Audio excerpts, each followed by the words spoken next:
ஷோலை படத்தில் ஜெய் தேவ், வீரு இருவரும் நண்பர்கள். சின்ன சின்ன திருட்டுக்கள் செய்து வாழ்ந்தாலும் அதில் கூட கொஞ்சம் நேர்மையாளர்கள். எந்த காரியம் செய்தாலும் அதை யார் செய்ய வேண்டும் என தீர்மானிக்க ஜெய் தன் கையில் இருக்கும் காசை சுண்டி போட்டு டாஸ் போடுவான். அப்படி முடிவு செய்வது ஜெய் வழக்கம்.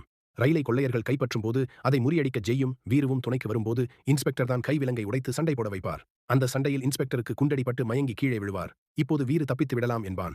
ஜெய் உடனே தன் காசை எடுத்து பூ விழுந்தால் தப்பித்து விடலாம், தலை விழுந்தால் இன்ஸ்பெக்டரை ஹாஸ்பிட்டலில் சேர்த்து கூடவே இருப்பது என தீர்மானிப்பான். தலை விழும், இருவரும் சிறைக்கு போய்விடுவார்கள். ஒரு பெண் சாலையில் இவர்களை பார்த்து சிரிக்க, வழக்கம் போல ஜெய் காசை சுண்ட அது நேரே நிற்கும் என்பது நகைச்சுவையான நிகழ்வு. கிளைமேக்ஸில் ஜெய், வீரு, பசந்தி மூவரும் தப்பித்து வரும்போது கபார் சிங்கி நாட்கள் துரத்துவார்கள்.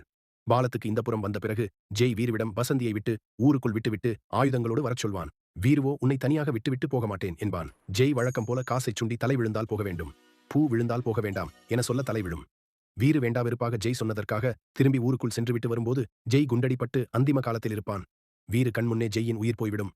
உயிர் போன ஜெய்யின் கையில் அந்த காசு இருக்கும். அதை எடுத்து பார்க்கும்போதுதான் தெரியும்.